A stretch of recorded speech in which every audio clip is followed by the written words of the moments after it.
Hey, what's up HeroClix fans? This is Symbio with T3 Gaming, and I'm here for a very special video that I put together that I've been thinking of doing for a long time. A couple other people had recommended it too, and it's going to be the 10 tips for improving your HeroClix game.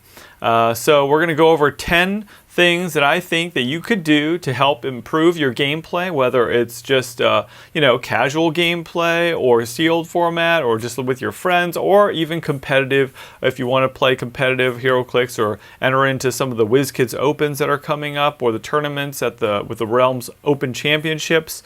I think all 10 of these we can all improve upon, and of course, these are things that I am constantly doing, or at least trying to remember to do to play really well. And the goal of this is also to just make you enjoy the game more, and to learn about how to improve your game and not get just annoyed or salty when you roll bad one game. Or a lot of people, I think, sometimes think they roll bad more than they roll bad, but you can never really know, except that you can just try to change the things that you can control, and the things that those are strategies and perspectives and getting more information. And so that's what this is about. Obviously we can never change our dice rolls, so but we can use probability control and increase our odds of hitting and all that fun stuff. So let's get into this. It's going to be a fairly lengthy video, but I hope you guys enjoy it anyway.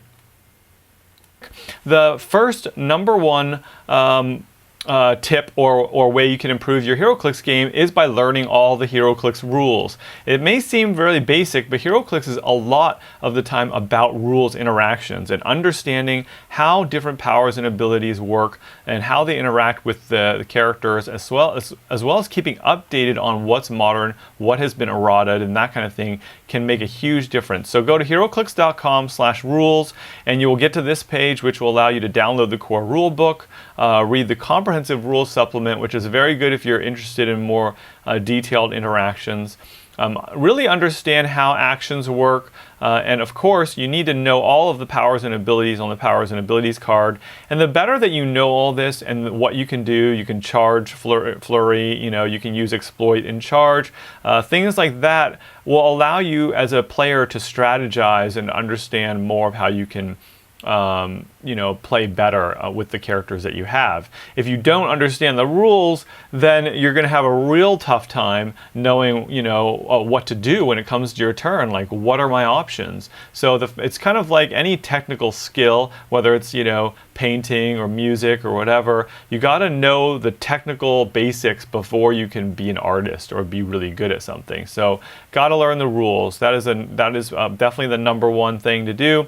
Also, if you go in here, if you're a competitive player and you're just getting into competitive play, you really need to stay updated using these, going to the rules forum, and going into the errata area for sure, but also the HeroClix rules questions, because they're constantly updating questions about how certain interactions and characters work. And if you're going to be going against Unimine that week for a ROC or a Mistress Death and a Mjolnir, you need to understand whether they've errated or changed anything to make it so that that character can do something that might be very OP, or can't do something. So if you have questions like, well, does this work? What happens when Leonardo's resource effect goes off, that kind of thing. You need to go in here and check that stuff out. All right, so that's number one for the and then we'll move on to number two. All right, number two, play great figures. So sounds pretty simple, play great figures, but everybody has a different idea of what a good HeroClix figure is.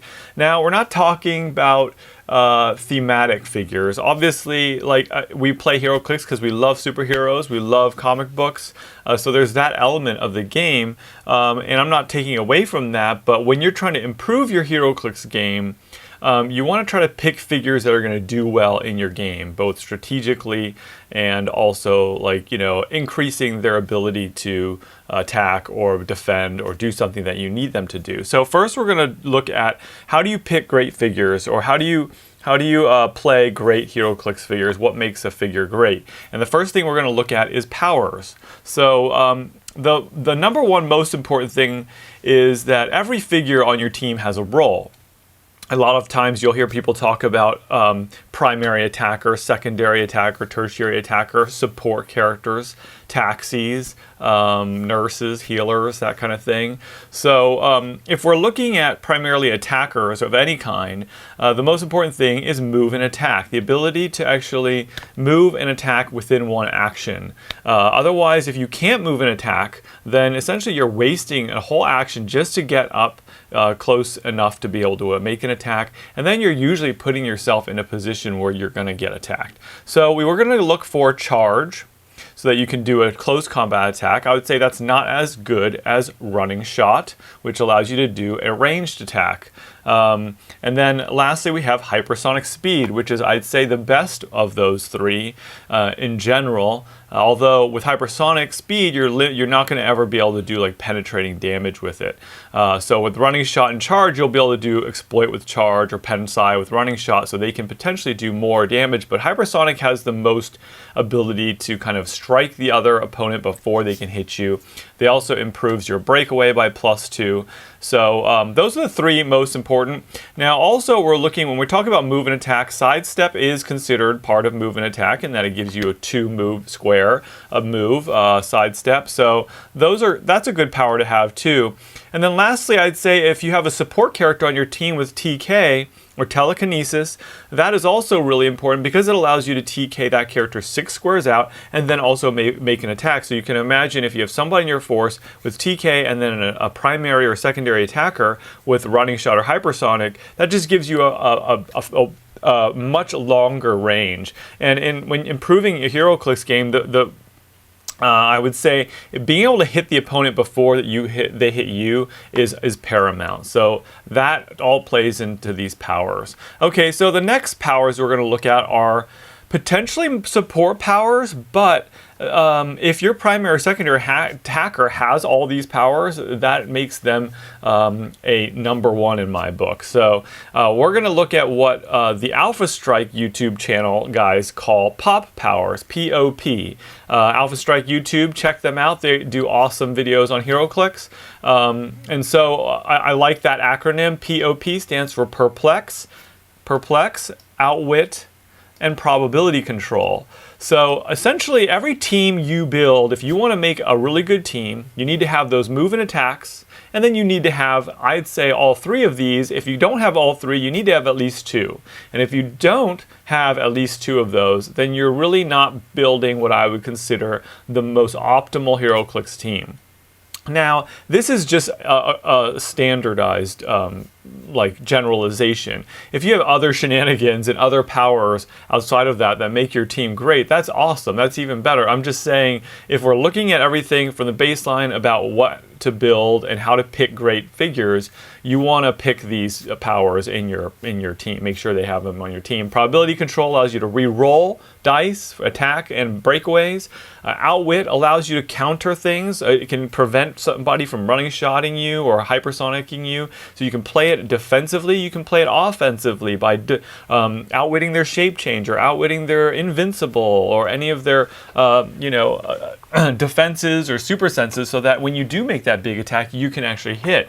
Or if somebody's attacking with only 3 damage, you're actually going to do 3 damage. Perplex is huge because it's so flexible. You can use it in so many ways, whether it's upping your attack, which a lot of people do, to increasing your damage, also increasing your defense. So a lot of these 3 powers, what makes them so good is because they can be used both in offense and defense. So those are huge, and they are very flexible, so they will always add to your team.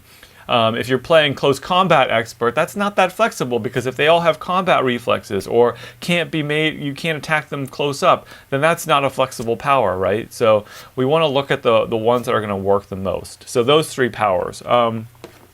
All right, so outside of powers, what else makes a really good HeroClix figure? Let's take a look at, before I move on, I would like to say something about pick-a-power figures. So any figure, like Jakeem Thunder and Joker's Wild, he has pick-a-power. Goblin King in the What If set, he has pick-a-power. And when we say pick-a-power, it usually gives them the ability to pick at least one power that they can use for that turn. And if you look at also Nico Minoru or Ace the Bat Hound, one of the Con LEs, they all have pickup powers, and those are the most flexible. So when you're building a team, in general, pickup power figures are going to be really good, whether they're used as a support character or a primary attacker like Jakeem. A lot of times Jakeem does really well because he's actually played as a support character first, or he can call in people with ID cards and then use his Perplex enhancement to help them out, and then he's got the prob with an 8 range. So, those are all important things to keep in mind. Anytime you're going to see a pickup power figure, that figure is going to be top notch because of their ability to react to what's in the environment, react to what they're being played against. And usually those pickup powers, of course, will give you access to all of these. Same with Unimind. He's really good not only because there's Perplex, but also because he has the ability to pick powers from his sideline. All right, so moving on in this same vein, we want to look at what else makes a HeroClix figure really good. And I'd say HeroClix is a game about dice, and it's about stats. So what we want to now look at is what makes a good HeroClix stats. Now, of course, when you're looking at primary attackers, you really want to make sure you have high attacks and high damage. If you're in general, the more a figure is a tentpole piece, the more those defenses and attack and damage have to be high. On average, I would say that a figure, if you want a figure to be doing really well, you need to have at least a 10 move, 11 attack, 18 defense, and 4 damage. That's like average generalization for a primary figure worth 120 to 150 points. So, in addition, in general, range is stronger than close because you'll be able to hit the opponent before they hit you. So having between a 7 and, higher than a 7 range right now in the current format is really good. I'd say if you have that, then that's a pretty good figure. If we look at Unimind here at 275 points, his stats are 10, 12, 18, 4, which are great. But the realization here is that he has a power that says channel vast reserves of cosmic energy, which allows him to perplex +2 or -2 any combat value, and he can add another perplex based on how many sideline characters are. So even if he's at 150 points, which a lot of people are playing him at, he can get a 13 attack with 4 damage, a 20 defense, or he can get 11 attack with 6 damage, and if he has another perplex, he can perplex on top of that. So you can see how stats make a huge difference as to why a figure is good. He's got a 10 range from the start. So so let's look at Jakeem, somebody else we know is really good. The other stat that I haven't mentioned, so I would say, range is a stat, speed, attack, defense, damage, but also the number of clicks you get for the point value is also a stat. So the more clicks you have for the lower amount of points, that's going to make a figure even better. In Unimind's case, you're paying 150 points for 5 clicks, which is not very good, but he does have a stop click, and you're getting a lot of other things. With Jakeem, you're only paying 140 points for 8 clicks, and look at that defense. He never drops below a 17. So I'd say, anything that has a 17 or higher defense is good. He gets 3 clicks of 4 damage, like we talked about. He starts out with that 11 attack, and he has a 10 speed, 8 range, double bolts with sidestep. So that's what makes him so good, is he has that ability to move out 10 sidestep, which is 12 move with an 8 range. I mean, that's a huge reach. So those stats are really important. I would never pick a character on my force that's a primary attacker that starts out with a 10 attack. It's just too low, knowing that there's going to be 18 defenses out there with potential energy shields and combat reflexes. You have to hit a 10, or you got to have some kind of mega perplex to be able to get those stats higher. So when you're improving your HeroClix game, stats are huge. Don't pick figures that have low stats. The higher the stats they have, the better they're going to do. Even support figures like a taxi is going to be a good taxi if they have high speed stats, right? They can carry farther, like Overdrive. He can sidestep and move, I think 13 or 11, so it's a 13 square move, carrying everybody. That's what makes him so good, right? Flashes are always good because they have hypersonic with like really high speed values.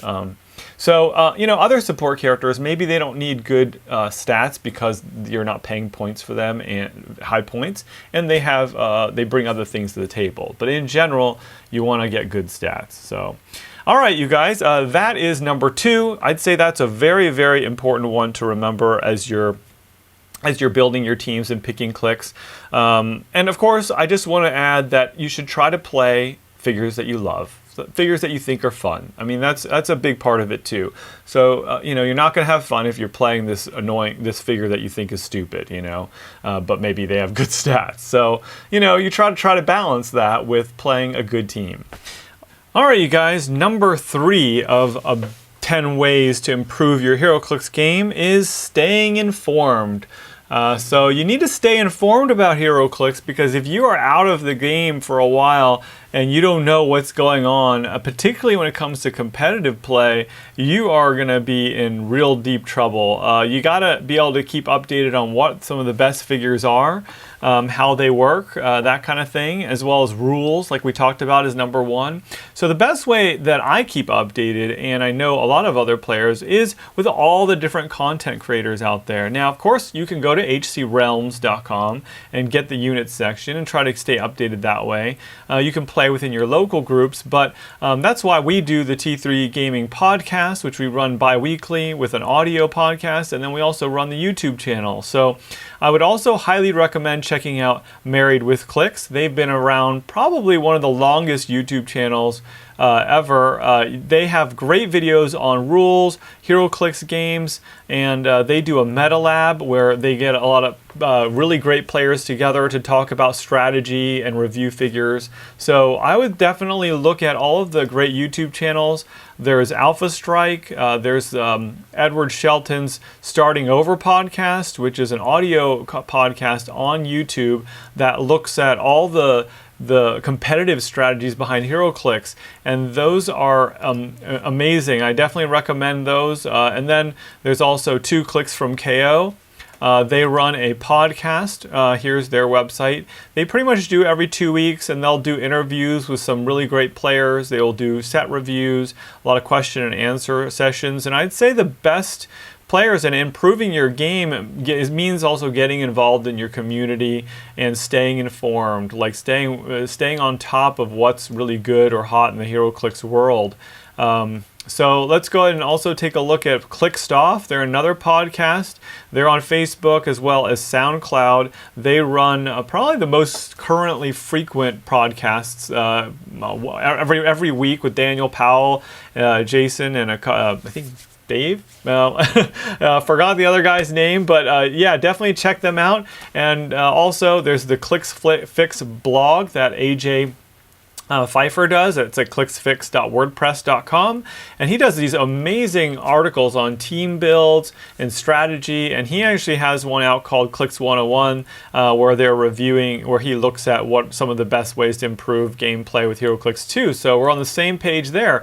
And then of course also there's Majestic's Apex Insiders for $3 a month. They probably have the most comprehensive review of all the different tournaments and teams that come up in competitive HeroClix. So if you're into competitive HeroClix, I'd say you definitely need to go to majesticccg.com, pay your $3 a month, which really is not very much, to support them, and you get some of the best writers in the game. So I'd say for number 3, staying informed, you got to get covered on all of these areas to improve your game. Is knowing the figures, knowing players and team interactions, and even like don't be afraid to like look at other people's teams. I know some people think that's, you know, net decking or whatever, which is a bad thing, but I think it's a great thing. It's how you learn, and you can learn why does that team work well. You know, PJ Bolin will often come up with these crazy teams.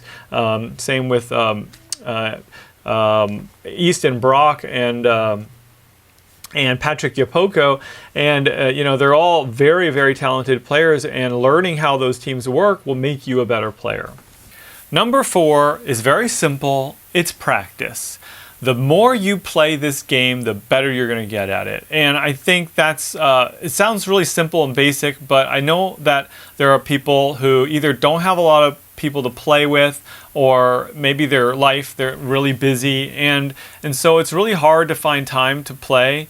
But you shouldn't put so much pressure on yourself to get better, or to be like, let's say you want to try to be a more competitive HeroClix player if you don't play a lot, because most of the HeroClix players that do very well, win tournaments and so forth, they either have been playing for a very long time or they play a lot.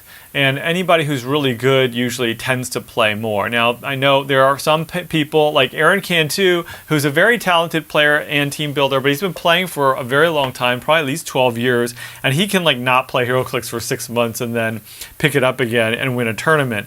But we're not all like that, and you could, I would just recommend, like as Married with Clix would say, practice makes your team better, and also playing as often as you can will just make you a better player overall. As long as you also are, improving yourself by asking yourself questions. We'll get to that later. As long as you're improving yourself each time you play by questioning yourself, and then seeing next time you play, what are you going to do differently? What are you going to change to make your gameplay a little better? And not do it in a stressful way, but do it in a fun way where you're going to get better and learn from your mistakes and not be salty about a loss or something, but just, hey, what could I do better next time that I'm going to be able to, improve my game? And that's what makes you want to play more, is that every new game you play is an opportunity for you to win or to do better or improve your gameplay. So number 4 is practice.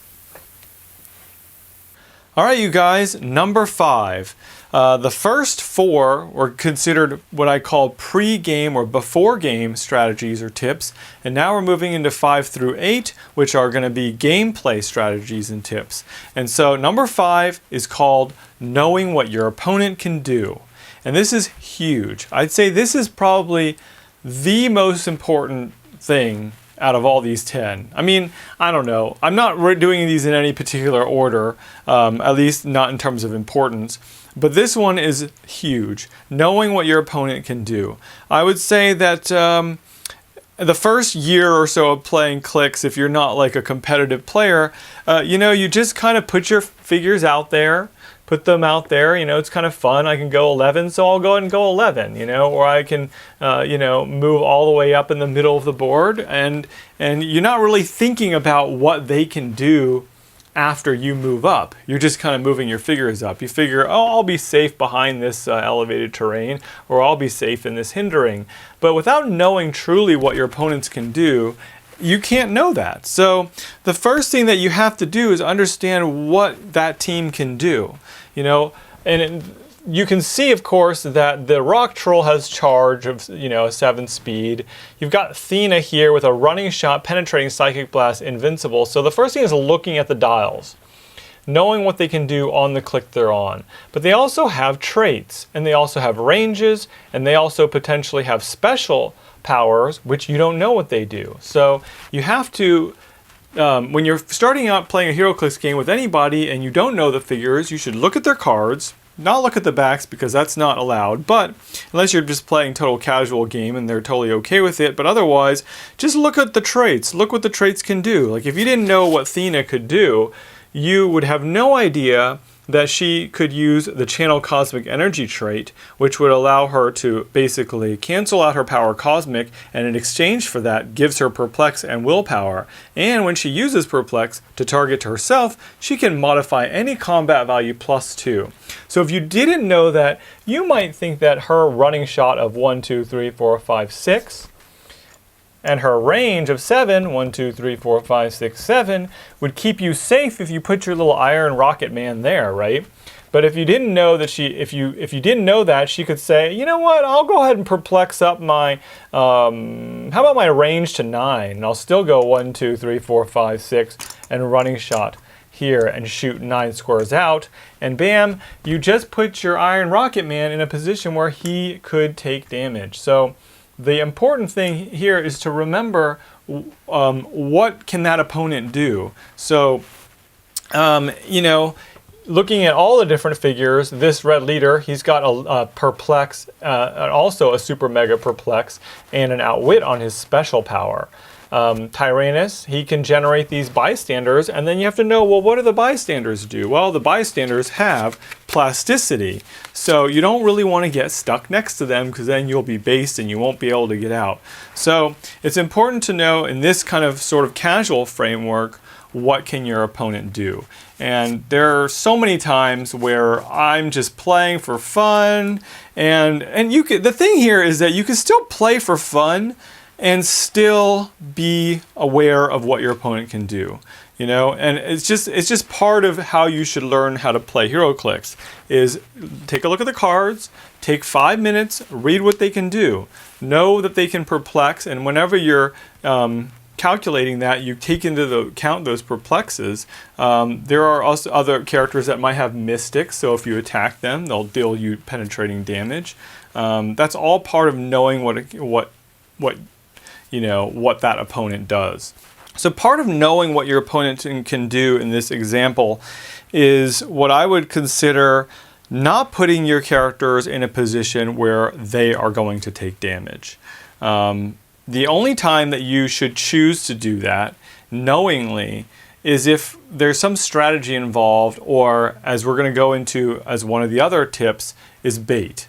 You know, what we call bait is like putting out some bait that you know they can attack. But in normal situations, like let's just say first turn on this board, this is what happened. Athena came out, carried this rock troll, red leader moved up, and the other rock troll moved up. Pretty standard kind of move up a little bit through the board, and kind of set up in case to see, because you know, you're basically, this team moved up knowing that this team can't attack them. Now, the first thing, of course, as part of knowing what your team opponent can do is, do they have TK? Do they have telekinesis? Can they TK one of their characters out 6 squares and running shot or hypersonic speed and hit you on the backboard? Of course, you know, when we get into competitive play with ID characters and all kinds of stuff, Alpha Strke is a huge factor. So you always have to ask yourself, can that team Alpha Strke me? And where is that line that I can put my figures and feel safe? It may not be anywhere, depending on what kind of team you're playing against. But if you're playing a sealed match or a casual game, you're usually able to move up a certain amount without being Alpha Strked. So they moved up first, and now this team's turn is now up, and they have to choose what they want to do. They don't really have any ability to Alpha Strke in this situation, so they want to kind of move into a position where they're not going to get hit first, but move close enough that you know, maybe the next turn they'll be able to attack somebody, right? So the first thing is calculating what that team can do. We know we have 2 perplex here on Athena, so she'll be able to strike out, so we should calculate that first. She's got a running shot of 11, so that means she can go, so we'll count from that square. We'll go 1, 2, 3, 4, 5, 6, 7, sorry, 6. And then we know her range is 7. 1, 2, 3, 4, 5, 6, 7. So we know that if she plus 2s her range or her speed, she'll be able to shoot 2 more. So we'll just go 2 more. And we will, normally what I might do is I might put a die here to mark it, saying, okay, that is going to be the distance. But that's just calculating Athena, right? Now I have to take into account the fact that Red Leader also has a perplex. And he actually has the ability to perplex a +2 or 3 any combat value. Now, she would max out at a range of +3 because of rule of 3, or she would have +3 her speed. So the furthest that she would really be able to go is 1 more. So we might move that there, anticipating that Athena's going to be able to hit somebody there, right? So that's important to know, so that you know, no matter where you go outside of that, you could get hit by Athena, right? But she would be all the way out here and vulnerable to maybe taking a shot. The other thing to think about is she has penetrating psychic blast. So anybody you want to put out there, you know, if they have any invuln or any kind of reducing damage, well, she's going to deal 3 damage or potentially more, depending on if that damage is perplexed up. So placement strategies, knowing your opponent, what powers they have, and what you're going to be weak to is really important. If I have this, if my heavy hitters are Iron Rocket Raccoon and Hercules, you know, I don't want to lose them first round. So I might just pass at this point and see what happens. Or I could maybe throw somebody out as bait. And we'll talk about that in another episode, knowing that they can be struck because Miss Marvel, you know, she has a shape change traded. And that's also part of this team's, knowing my team needs to know that I have actually 2 secret perplexes here. And then also Miss Marvel has traded shape change, you know. So if I move out here with Miss Marvel with a little bit of bait, maybe a little closer, so that if somebody comes in range, I can charge with Hercules. 1, 2, 3, 4, 5, 6. So if, you know, Athena has to come all the way up, you know, she wouldn't be able to move up that far. But if she has to come up further to actually hit my Miss Marvel, then I'll be a little closer in range to be able to strike her. So that is kind of an example of knowing your opponent in a simple way.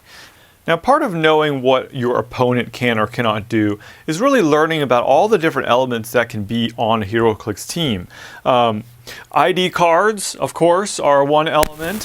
We've got Colossal Retaliators, we've got resources, we've got equipped character or equipped characters, and we have equipped special objects.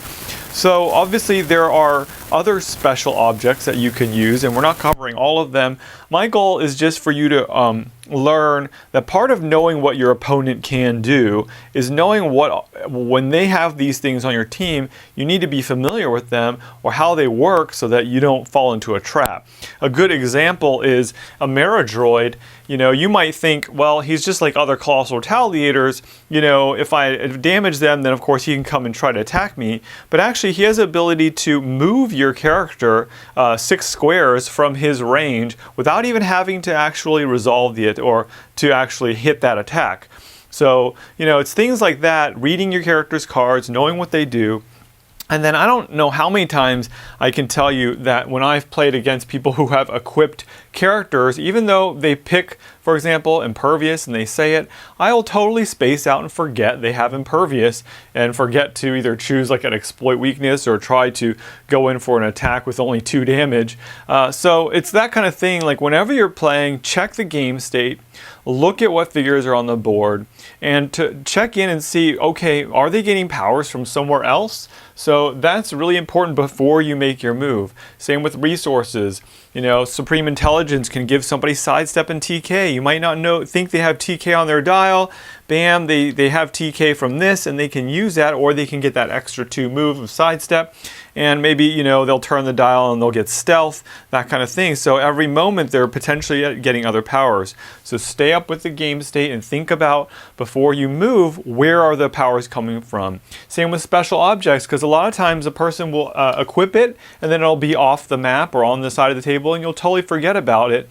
And for example, like Gungnir is pretty sweet. Like he can actually remove the object and use it as an object attack, increasing it by +3, and it deals penetrating damage. So you might think you're safe, but if you don't remember that Gungnir is attached and he can do that, and he could do some serious damage. Things like Surtur and his ability to Colossal Retaliate, negating all your defenses. And then of course, last but not least, ID cards. ID cards are here to stay.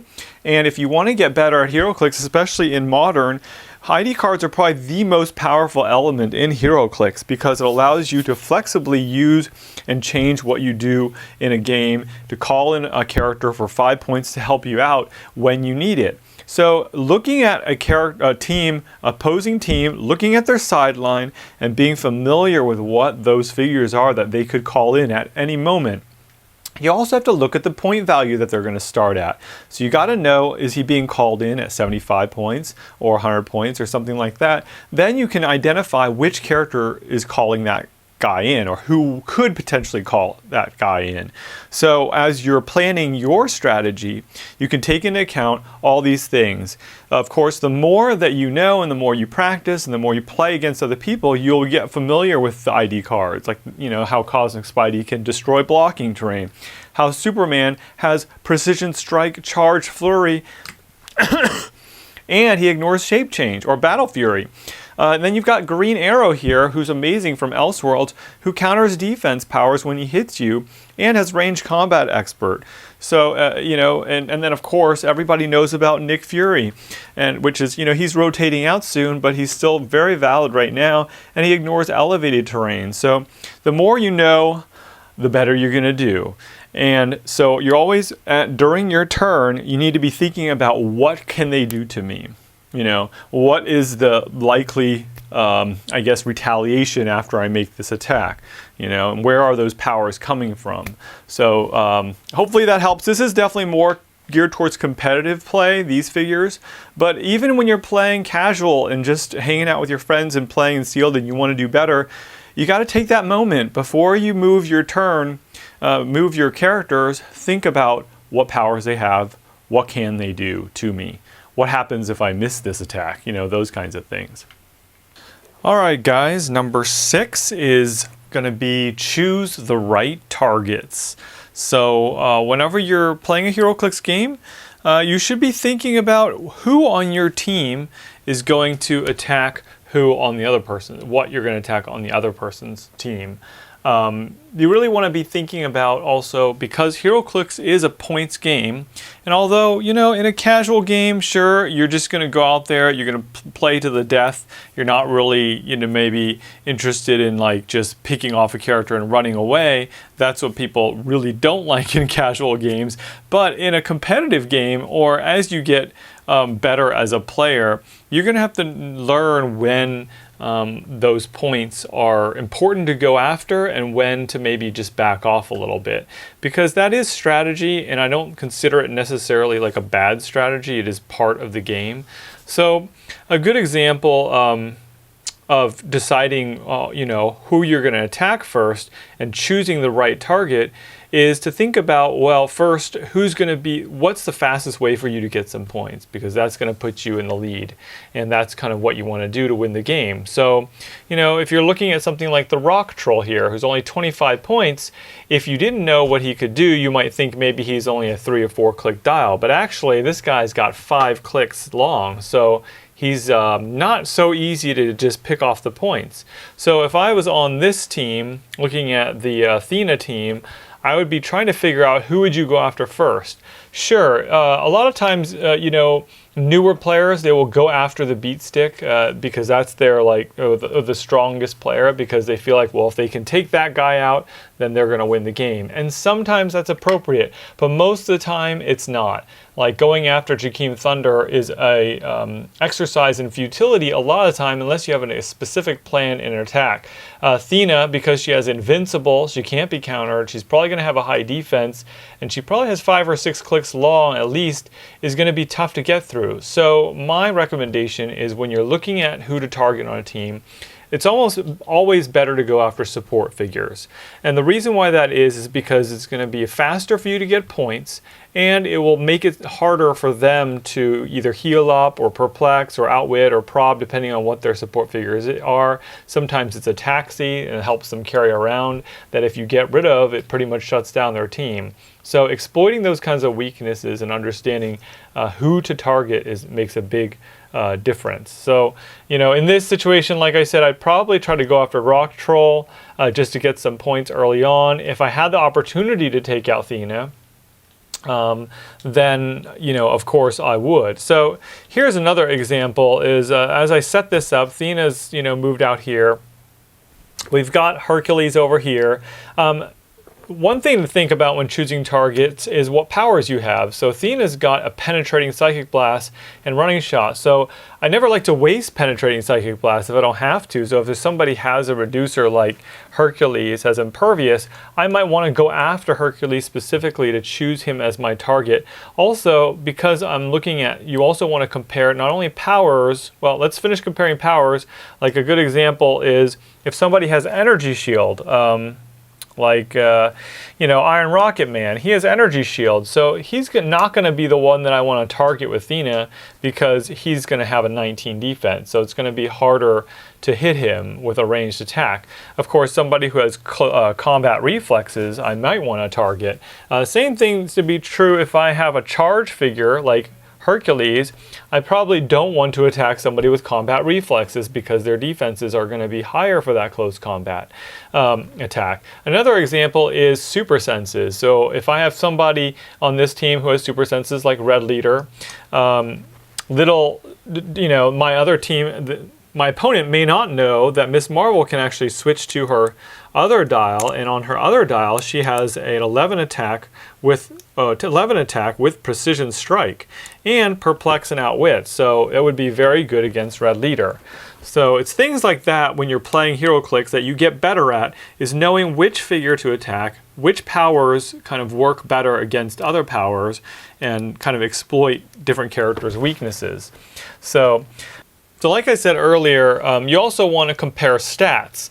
Like, when you have certain figures, maybe if you have a team that has like a higher attack, like a 12 attack, you want to target probably the figure that has the higher defense.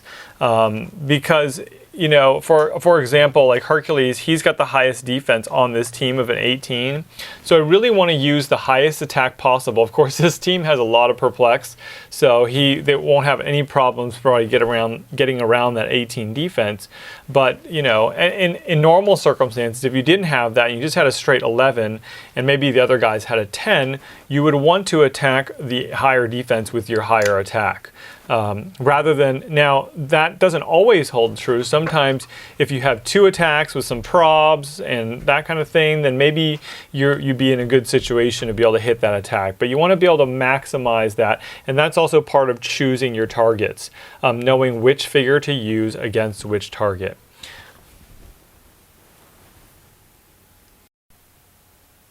Another part about choosing the right targets is I wanted to talk real quick about actions. And, this can change from game to game. But in general, whenever let's just say, we've got this set up here where, it's this player's turn now. This player had gone, and Iron Rocket Man pushed himself, actually. So actually he should be on click 2 to attack Loki over here. And he actually hit Loki onto his stop click. And so now he's double tokened, and he has no tokens. He has 1 token from a move up, and then White Wolf cleared that last turn, so he had moved up a little closer. But here's a good example where when we're talking about actions and choosing targets, it's this player's turn. Essentially, with a sidestep, you can move up and attack one of those figures. Who are you going to attack? This is a 75-point character. This is a 70-point character. So pretty simple there.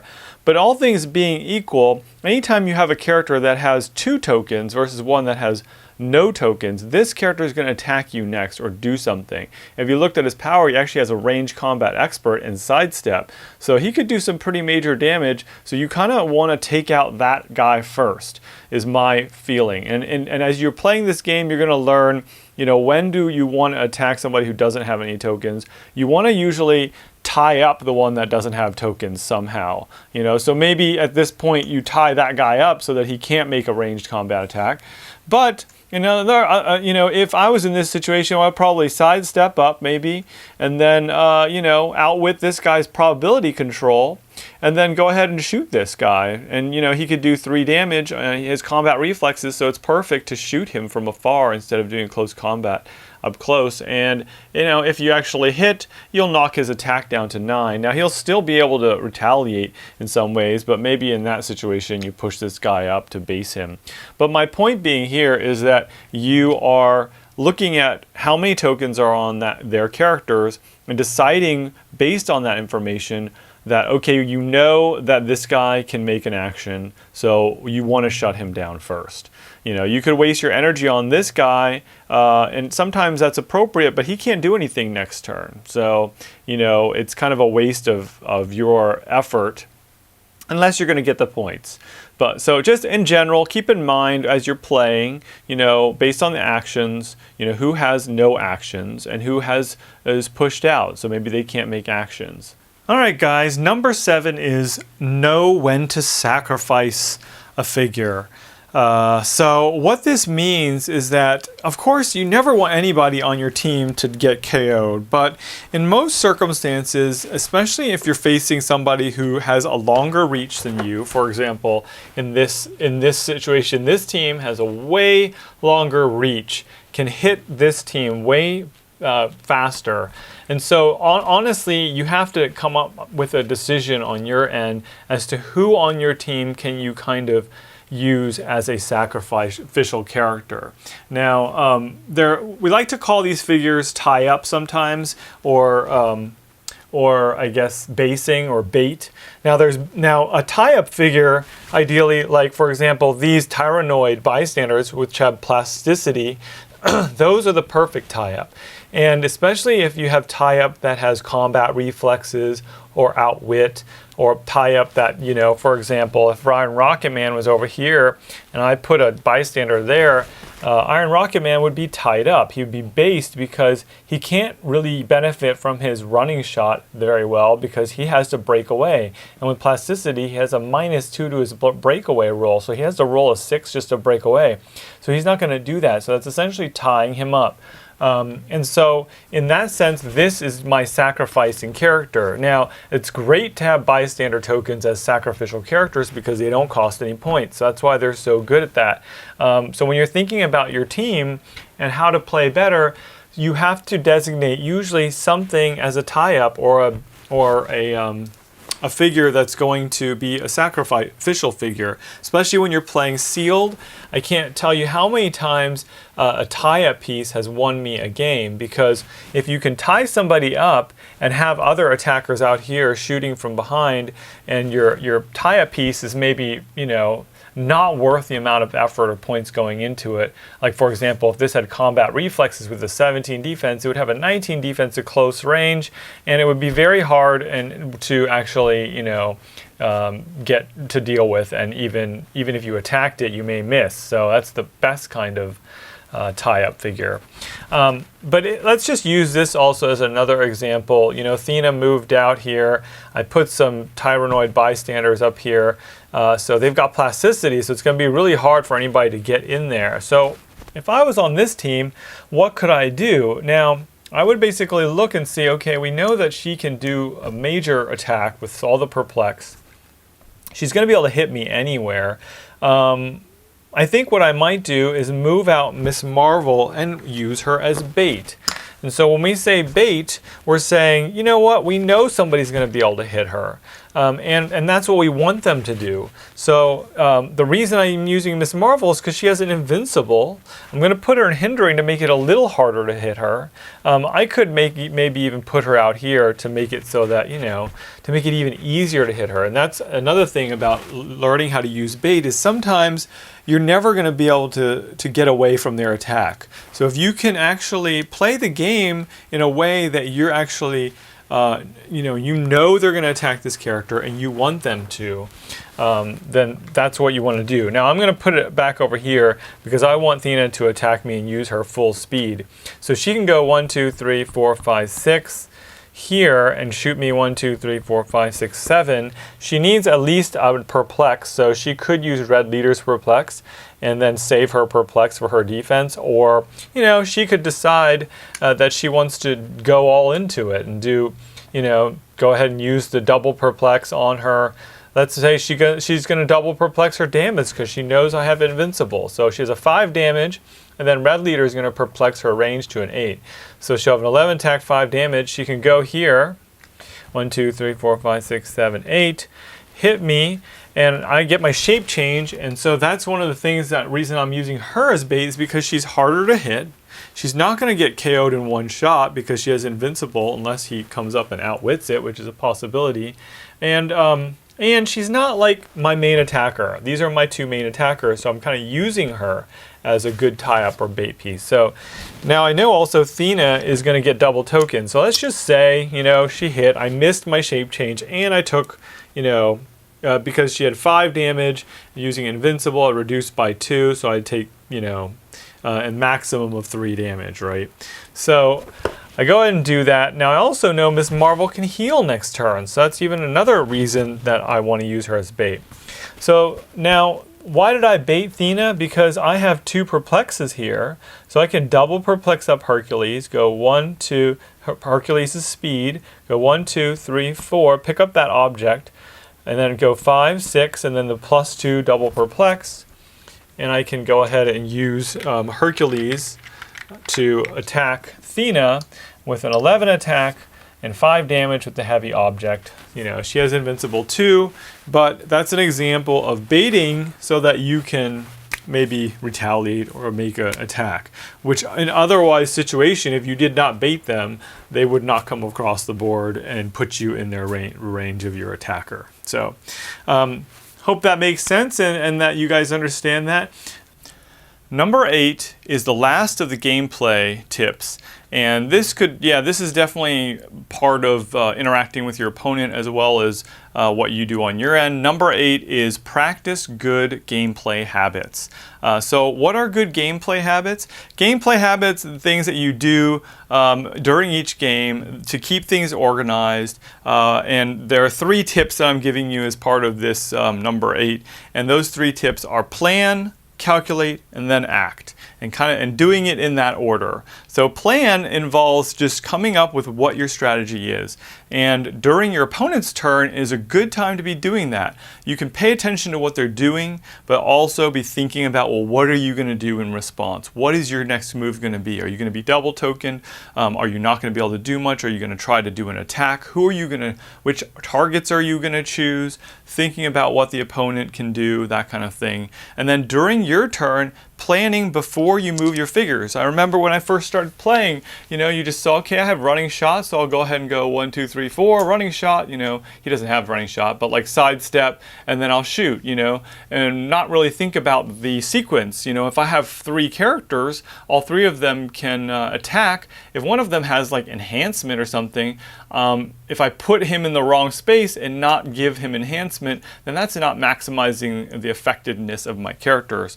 Another example is not putting your prob guy in the right place before you do your attack. So if you plan it out first, then you will not mess up. And particularly with complex characters like ID cards, and I'm going to use this example to show you like how I would calculate an ID card call in.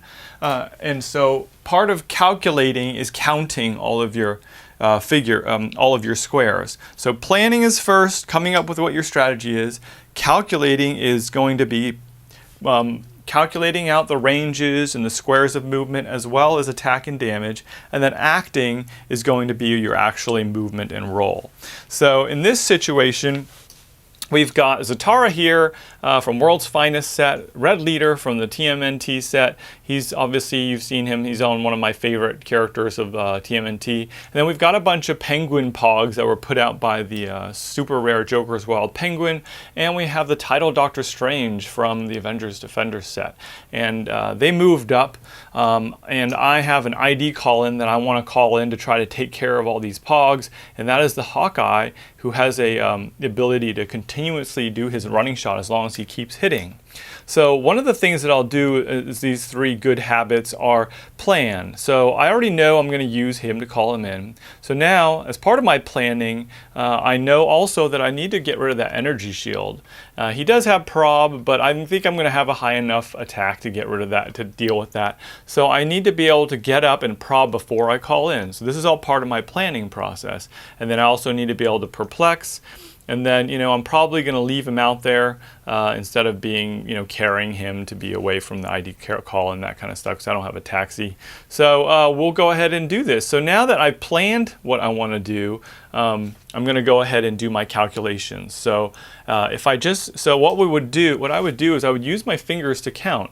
So this is a really good habit. Instead of like actually sidestepping him and calling him in immediately, is you're just going to pretend that you're going to sidestep. Where would you sidestep? Where would you call in? Maybe place a die where he's going to call in. And then from that point, you might count running shot 1, 2, 3, 4, or like over here, or over here. 1, 2, 3, 4, 5, 6, 7, 8. So you're counting a range. Will I be able to hit him? 1, 2, 3, 4, 5, 6, 7, 8. And then you're also counting, in this situation, ID card distance. He has to be within 5. So 1, 2, 3, 4, 5. So this is the farthest he can go. 3, 4, 5, 6, 7, 8. So this is all counting. I haven't actually moved my figures or called anybody in. This is all calculating. In addition of calculating, you're going to be calculating attack and damage values and defense values. So in your head, you might be looking at the dial. He has an 11 attack precision strike. So he's only going to be doing 2 damage. These guys, of course, only need to have 1 damage. So I'll calculate that in my head. But I probably want to increase the attack, you know, and then I'll probably increase the damage so I do a little more damage to Doctor Strange. So that's all part of calculating. And then also being, you know, okay, I'll have a 13 on an 18, that kind of thing. So once I'm done doing all my calculations, one other thing, part of calculation is looking at line of fire. You know, you're going to be looking at line of fire. So if I want to outwit his energy shield, I might sidestep here. Well, before I sidestep, I'm going to be looking at sidestepping there and then using a line of fire to check to see if that line of fire is clear. So that's all part of calculating, right? So you want to do that before you move any figures. Okay, so now that I figured out what I'm going to do, I'm going to sidestep up. I'm going to outwit his energy shield. So this is all the part of acting. And during acting, you should get in the habit of holding on to your figure. Don't let it go until you're sure you're going to place it there. Now, in general, part of etiquette is that if no clicks have been made, no rolls have been made, and no major change to the game state has occurred, you can usually go back 1 action, and that's usually a free action.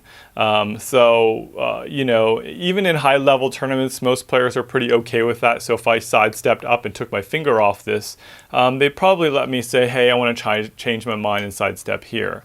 You know, that is pretty normal, I think.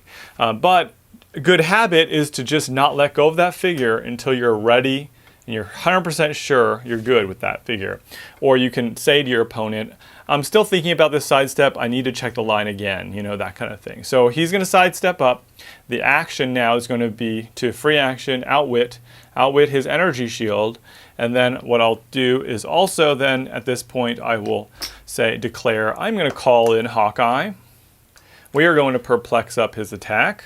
So this is all part of declaring, and then perplex up his attack with Zatara, and then give Red Leader a power action to perplex up his damage. So he'll have a 12 attack, 4 damage. And then because he has prob, you know, that's another thing I should have calculated, but I did it in this example. And he will then running shot. And then at that point, then you're going to say, as a good habit, I have a 12 attack on your X defense. So this is really important habit, I think, as part of acting. I've only met like 1 player who doesn't like this, but in general, this is always important to clarify. 12 attack on 18 defense. No energy shield because of the outwit. And you confirm that with your opponent. So you're both, yes, that's correct. And then you might even declare that, yes, and I have a prob. All right, great. So before you even roll, you've determined what your attacks are, what your defenses are. And sometimes I even like to say, well, 12 on an 18, I need a 6 to hit. And then you do your roll, right? So if you do your roll and it hits, then you're good to go. They can then choose to prob it, that kind of thing. But that is part of etiquette and good habits that you should start to practice, that helps to keep things more organized, and you make a little bit less mistakes that way. So last thing I want to say just about good habits is being polite and courteous to your opponent. You know, this is a game, and we're here to have fun. And part of that is just really, you know, don't just be a dink and like rules lawyer somebody. So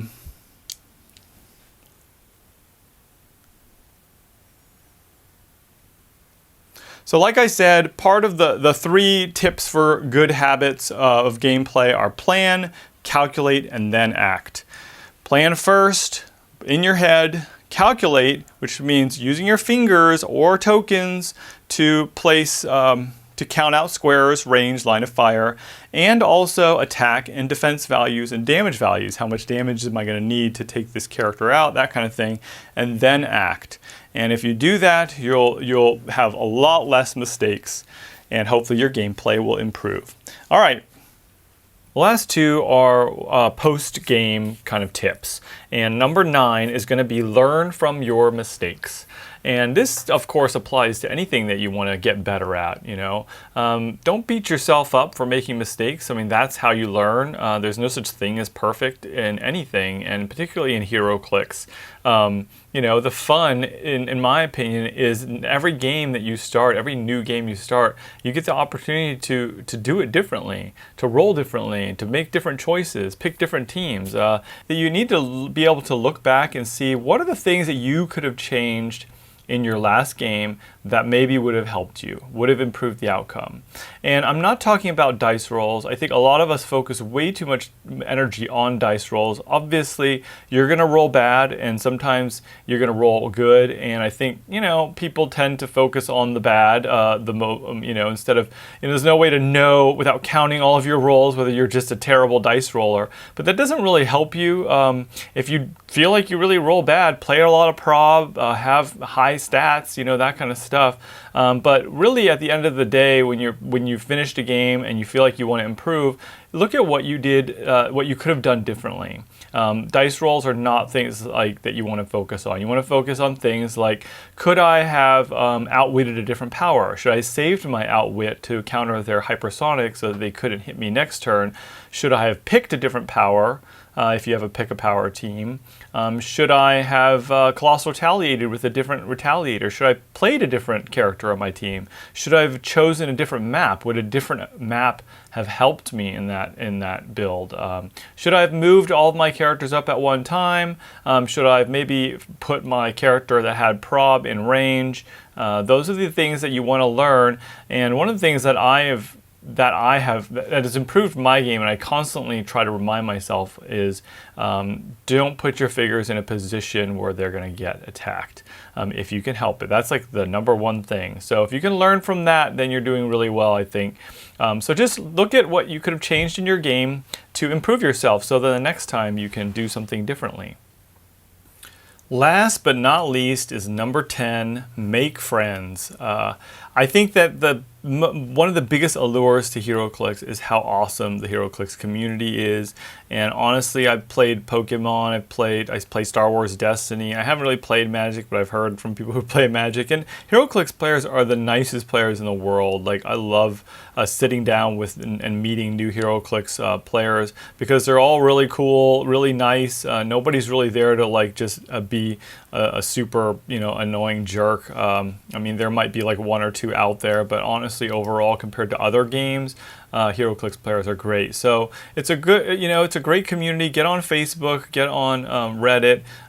You know, there's Instagram and other accounts that use social networks, or even just particularly, like I said, your local gaming shop. That's where I met so many of my friends from playing HeroClix. So, you know, make friends, and that will make this game more fun, and you will improve your gameplay for sure. All right, you guys, that is it for my 10 tips. I hope that you guys enjoyed this and that somebody got something out of this. It took a lot of time to put together. It was kind of ambitious, and I really hope that, you know, somebody will get some nugget of improvement from all this, just because we love this game so much. I love it, and it also just helped remind me things that I can do to play better. So definitely give us a subscribe if you don't subscribe. Like this video for sure if you liked it and you want me to do more like tips and strategies types of videos, and definitely leave us a comment. Let me know some other tips that you think other players might want to know about in terms of improving their HeroClix game. All right, you guys, see you next time on T3 Gaming.